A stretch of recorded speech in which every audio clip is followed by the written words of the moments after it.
Welcome to Mechanic. Today here in Mechanic we have a 2015 Chrysler 300. On this vehicle we have the 3.6 liter Pentastar motor in it, and we have a check engine light on, and so we're going to scan that and see what it is.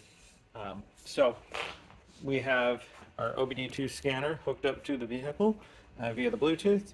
This is the UCAN-2, and so with it hooked up to the vehicle, now we're able to communicate with it. On this particular vehicle, you need to have it in the run position, but you don't need the engine running. So you have the push button to start the vehicle. So just push it twice until it's in the run position. Don't put your foot on the brake, and the vehicle won't start. Right. So with it there, now we'll be able to check what our check engine light is saying.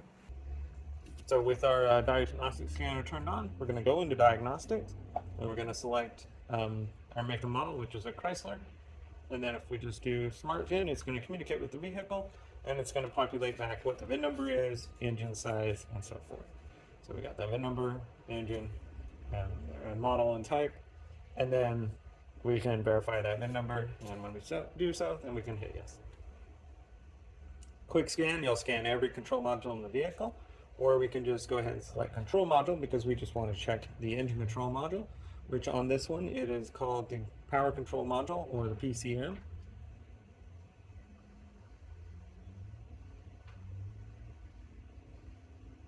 So we communicate with that power control module, and we're going to read the codes, and we have the P0108, which is active, and it says the manifold absolute pressure sensor circuit.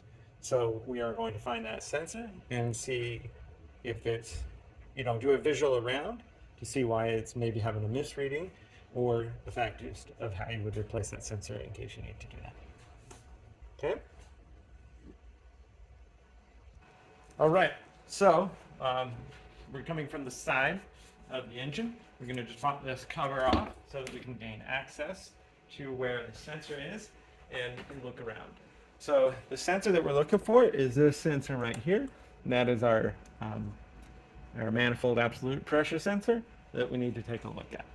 So what we have here is we have the intake. So we're going to want to look to make sure that everything looks like it's tightened down, but also see that we've got all these vacuum lines in here and that all the vacuum lines are hooked up, because that could be throwing off the sensor readings between this and the intake temperature sensor.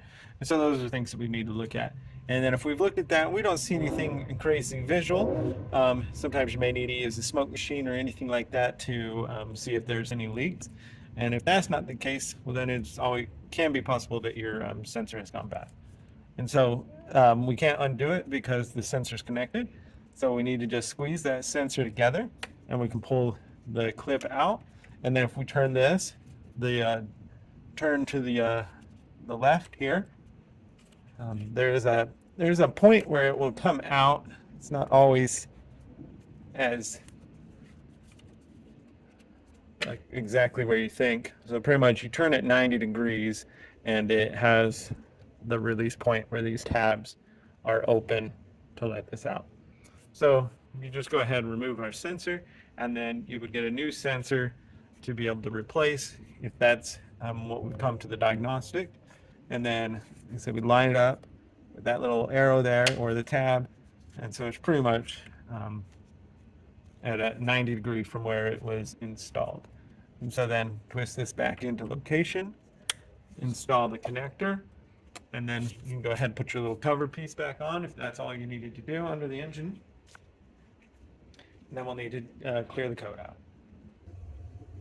All right, so we come back around to the scanner and then be able to clear the code. And so we just need to go back one. We're going to clear the codes. And we make sure that our engine is on, or ignition on and engine is not running, correct? Yes. And then we're going to clear those. Yes again. It's going to load the data. The codes are cleared. And then you can also read them again just to double check. Why didn't that clear?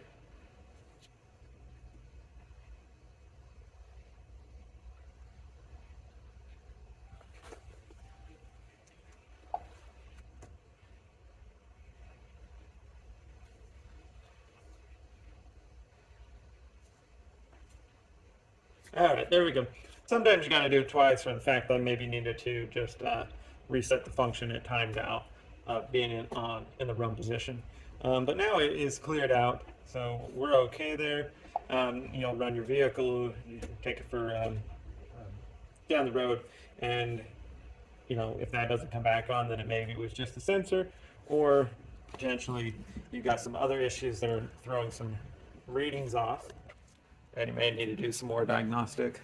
And a lot of times, like, you may have a leak somewhere in the vacuum system, and so you'll be throwing off what the sensor is supposed to be communicating back to the ECM or BCM in this one. Thanks for watching. You can be the